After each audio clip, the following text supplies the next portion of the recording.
What's up, everybody? My name is AKASAN, and here is some Red Dreaded entertainment. So I was going to make something a little bit special, but every time I try to do something a little bit special, editing gets delayed and so on and so forth. So we're going to just try to do this a little untapped, uncensored, raw, almost as uncut as I can make it. And originally this was to celebrate 100,000 subscribers back in August, but as you can tell, my schedule tends to be a bit busy, so I tend not to be able to get things done on time. Sumimasen, gomendasai. I'm sorry! But because 2016 is almost over, I decided to just go ahead and combine the two and make the Q&A for 100,000 subscribers and the end of 2016. But let's go ahead and get into the first question. I asked this back in August or so. I also have the Red Red Nation watching me live on right now. What up, everybody? Let's see. Let's go with first question is coming from you now here, and this is from Robert M. And he's like, "What's the hardest moment being a YouTuber?" The hardest moment being a YouTuber. I can't speak for all YouTubers in general, and I don't really know what if I were to put it to a moment, I think the hardest moment in general for YouTubers, and just speaking for myself as well, is that moment where you come across the point of creativity and time. Like, there's always this kind of creativity, content, and time. Like, there always is this kind of like big challenge where sometimes you need to sacrifice one for the other. This is the way it always works. Like, putting out at least particularly for me, I know that I could put out this video a little bit faster, but then sometimes I'm like, oh my god, that would be awesome if I did a little sync with the music and I had the flash running across or whatever, but then that costs me about 1 hour or more, depending upon how much the content, how creative that video gets, or how long it takes me to search for a certain one sound effect like that, like the jingle bell thing or something like that. So I think that's the hardest part of things like, for me, that moment where I sit there and it's already 1 a.m. in the morning and I'm just like, do I really want to go this far? Do I really want to do it? And sometimes I just say to myself, dude, just put sometimes I have to sacrifice it and just be like, you know what? You're already late on this video. Just put it out, because there's a certain time zone for me. Anyway, it's like there's two main time zones where I upload, the time periods that I upload, and that's at 12 o'clock in the morning. Sorry, anywhere from 10 to 12, 10 p.m. to 12 a.m. at night, or that's usually my prime time to upload, because I usually have all the videos ready to go, or 8:30 in the morning. That's it, 8:30 in the morning my time, because that basically translates to early morning for New York, and Los Angeles wakes up to it, or 8:30 my time is usually around 6 o'clock or so evening time for the East Coast, and everybody gets into it. Even right now, I could upload it, but I lose I would say 60% of my views don't come in immediately, and sometimes it just gets lost in the shuffle. So that is kind of the way it works here. Here's one question. This one I thought was probably pretty good, from Dragon Wolf Entertainment. By the way, I did have a cake that I was going to eat, but it was made back in July, and I froze it, and I froze it all up until like yesterday, but then my girl threw out my cake, so I couldn't eat it for you guys live here. Sorry. Probably safer in the long run, right? A 4-month-old cake. Alright, here we are. So next one, a question for AKASAN. As your channel moves into this next level, do you see a more narrowed focus on certain content, or do you intend to diversify more as you move forward? Reactions are obviously the majority of your subscriber boosts over the last couple of years, which is why, understandably, that the majority of your videos are reaction review based. So do you see yourself doubling down on reactions to help continue the subscriber growth, or cut those way down to focus on other and new content video series. What are your what are you hoping YouTube will be a stepping stone to? And at what point down the line do you see your channel taking a back seat to that future goal? That's a heavy ass goddamn question, Mr. Dragonwolf. Alright. Well, since this was written about 8 months ago, about 4 months ago, obviously you guys have seen changes to the channel since then. It has been a little less reaction focused, understandably so, as to why I did a lot of that. So I think that's kind of answered. That question has sort of been answered down the line anyways here, as we shift it more into, instead of AKASAN's honest reactions, into Red Dreaded Entertainment. I needed to make that just more clear of, I just needed to make it clear. Like very, very clear that I never intended for this channel to be a reaction channel, but sometimes that's kind of the way it happens when you get so caught up in other things and how it works out. You kind of lose sight of some of the other audiences and what's made you know, sort of what made you build up into sort of wanting to be a variety channel. But sometimes when you get that one thing, you focus on it and you start having fun with it a lot. You have a lot of fun with it, and then a year down the line you kind of lose sight of, like, damn, I used to do all this other stuff, but I got so into this thing, and now I've been trying to pull back and bring back stuff forward, or bring forward some of the other stuff that I used to do, on top of that some of the newer stuff. And good lord, I live in the place like everybody wants me to tour around, Japan. So I always get requests to do videos and vlogs and show people around Japan, but it was never that easy where I was living beforehand. So if anything, the easiest thing that I could always do was, or the most adequate thing I could always do, were the reactions. But now being back in Tokyo, a year into this, having the studio set up, interviews lined up, gameplay, tour videos. We got a drone coming within the next day or so, I believe, and we'll be doing some other things like that. So I believe, and then on top of that, for those that, you know, the majority of that audience, like Dragonwolf pointed out, I think the majority of I don't think the majority of the audience, but the majority of the views have always come from reactions. And what I mean is that my audience, my core audience, will always support anything that I do, generally, because they're not really just there for the reaction, because they can see anybody do a reaction. They're here to see my particular opinions and thoughts on things. So therefore that translates into other stuff, whether it be gameplay, Japan stuff, real talk like right now. And I feel very strong about that with the Red Dreaded Nation, knowing that I can kind of diversify or go into anything, and I'm always going to have that core 10% that will follow me into that and help me push whatever I want to do. Before reactions, I had a pretty fair, strong following with J-vlogging. People were like helping me out, and sometimes I do miss those days, because the J-vlogging fandom was a little more dedicated, I suppose, because they would vicariously live through Japan, in Japan through you.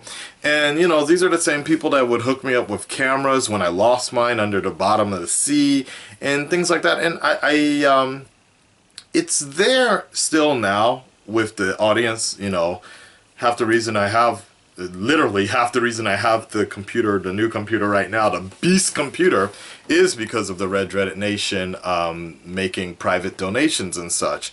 But it's just, I think it's a little, just a little bit different now, that's all. The vicariously situation is a little different, and now it's shifted more into people that like to talk about comics and like to really get into heavy commentary, stuff like that. So in terms of the stepping stone situation, oh, and the other thing I was going to point out was the reaction situation. Well, now that's what Red Dreaded Reaction channel is for.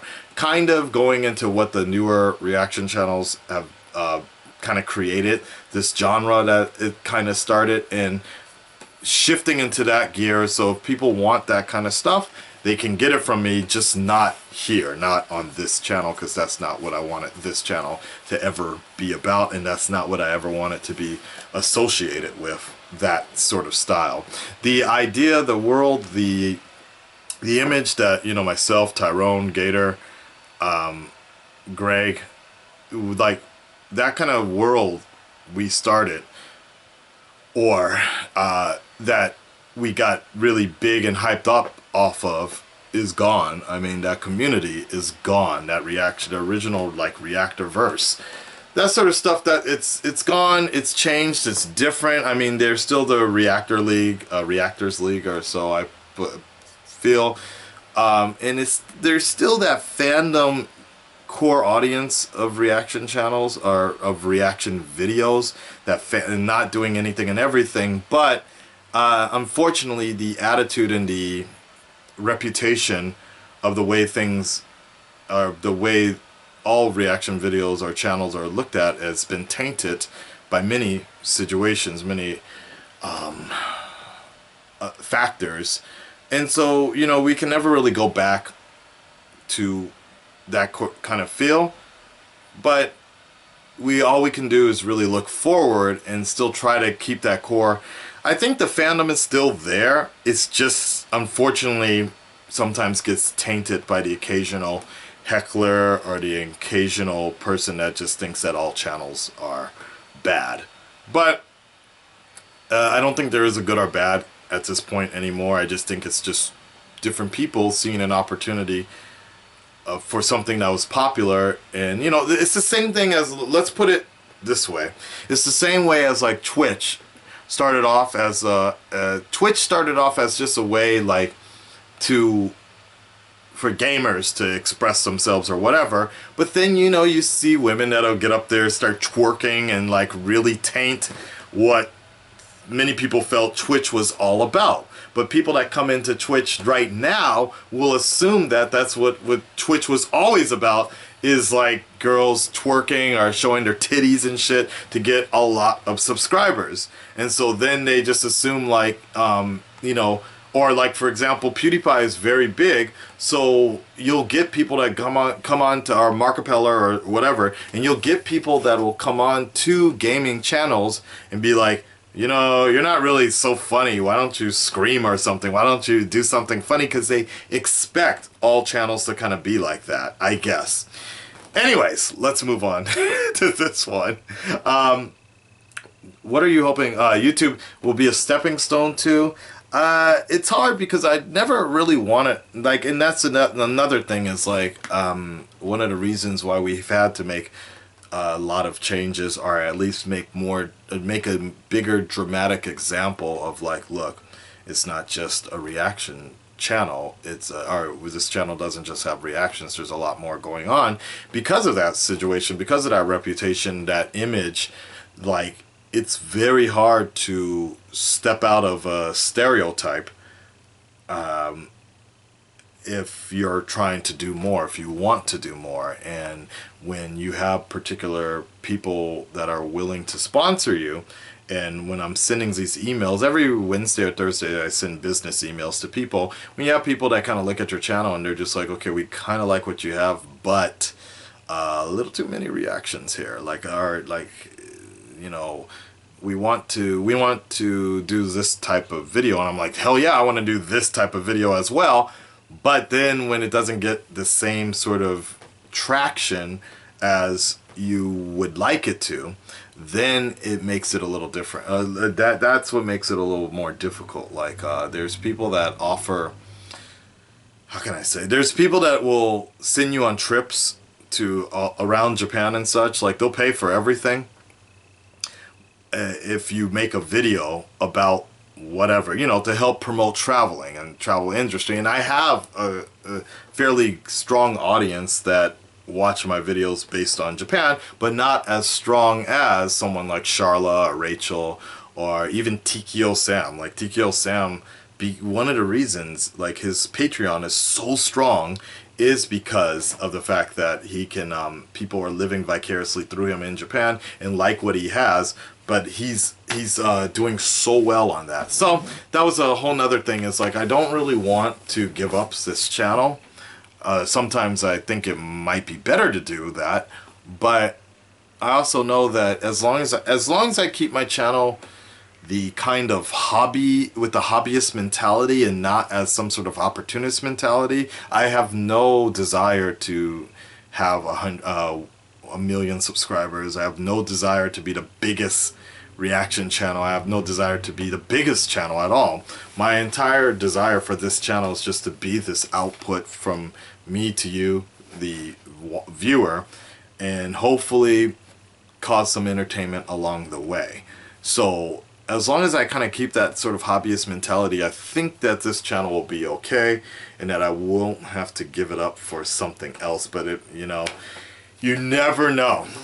You never know. I've often wondered if, like, I'm a little worried about sometimes with actors, they have to, especially in Japan, they have to sign this particular, like, don't talk about it type of clause. And I sometimes worry because my opinions are so strong on movies and such that I wonder if there was ever this particular situation where Warner Brothers or somebody wants to give me like $1 billion contract, but I need to take down these videos.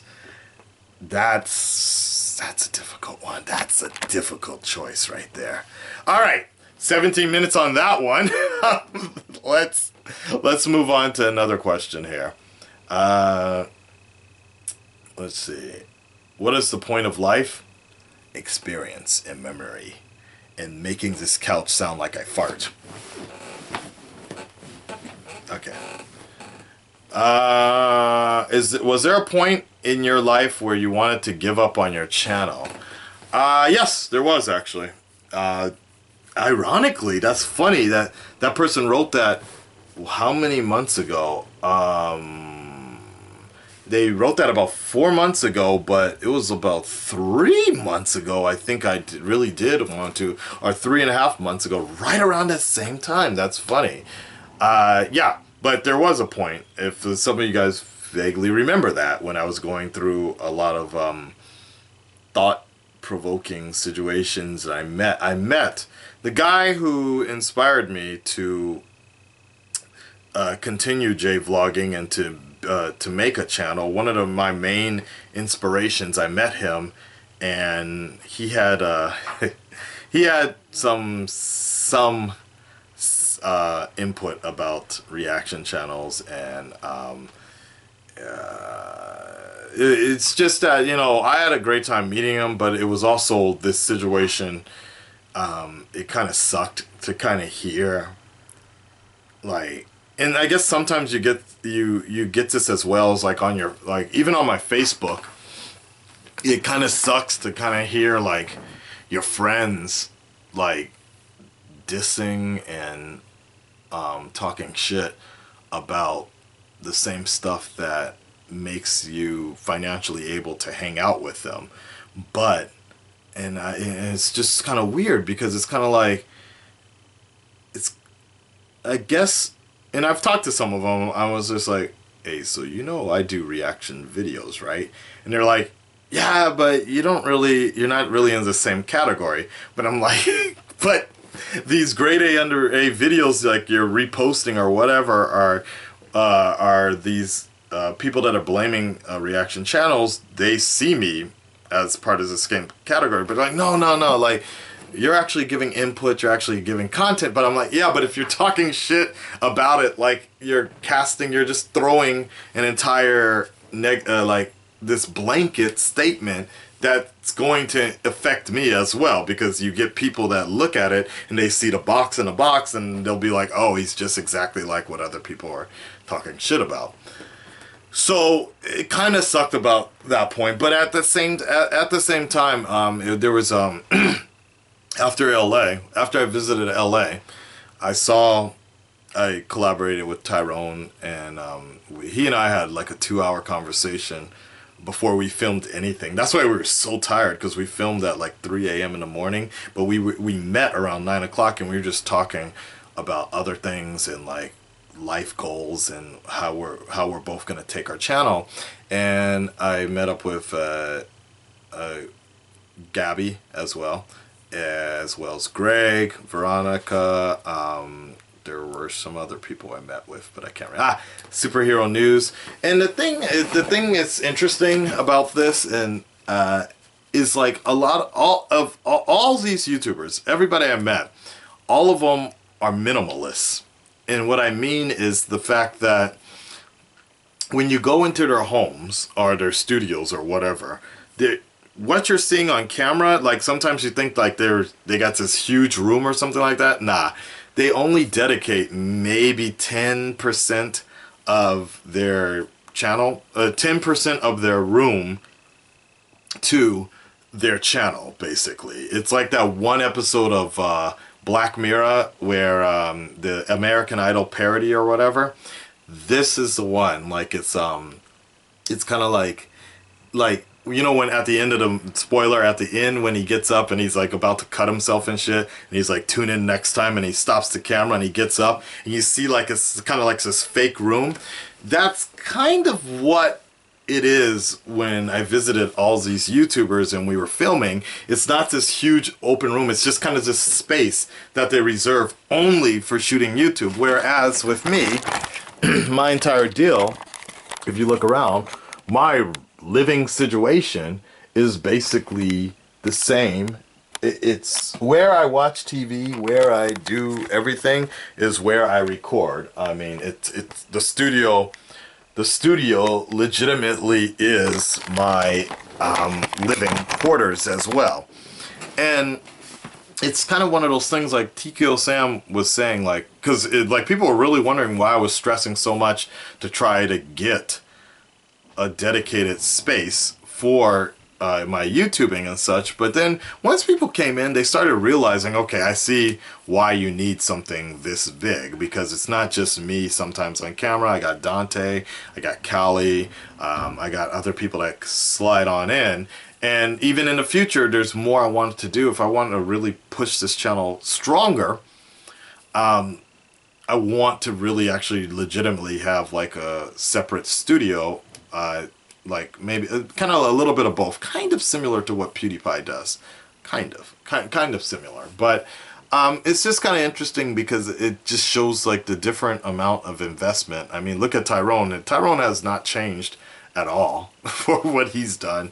Unrested, one of my friends, Jay Vloggers, he's changed a lot, and I think it's good what he's doing. He's had to change for the better, while others have just straight quit. We've had a lot of YouTubers just straight quits this year. A lot of good friends of mine just straight quit because the demand of private life is stronger than their hobby of doing YouTube and such. And I think that's there's always comes a time where, like for me, I worry about the fact that I was spending way too much time on YouTube and not spending enough time living in Japan. And by the time all is said and done and it's time to go back home, I will have no memory of doing anything in Japan other than working at my job, and all my memories will be of editing, and more editing here in this very room. So there was times when I thought about just, that was it. I was like, everyone that inspired me, all my mentors of YouTube, I've already surpassed in subscribers and in views. So I just felt like there wasn't much left anymore. Because like I said, I have no goal to get 1 million subscribers or be a top reaction channel. Like if that was the case, then I'd be doing things a lot differently. I'd move back to America so I can be on top of things in terms of time cycles and all that. But I've never, I would keep my videos a lot shorter on top of that and react to anything and everything, but that's never been a goal of mine. So it was kind of a thing of like, when does this hobby type of channel, when does this sort of part-time hobby type passionate channel conflict with what I'm trying to do here in Japan, voiceover stuff, some other investments that I'm making that I can't really talk about right now. When is that the problem? And then on top of that, the lack of Japanese. That the time, you know, I've gained so much weight in the last couple of years. I saw a video of myself before the YouTube channel and then after, and like 2 years ago. It's a huge difference. So there's also the health concerns here that, about the fact that before I was doing YouTube full-time, or like seriously, I used to go to the gym and just talking to Dwayne from Couples Reacts about this same deal. Is like I used to be able to have that extra time to go out, but now that time I sacrificed just so I could crunch out video after video. So yeah, but I got over it now. Like at that time there was a lot of frustration, and unfortunately people, the wrong people, saw some of those videos and such, but it all worked out in the end now, and I don't think I'll be quitting my channel anytime soon. Alright, let's move to part 2.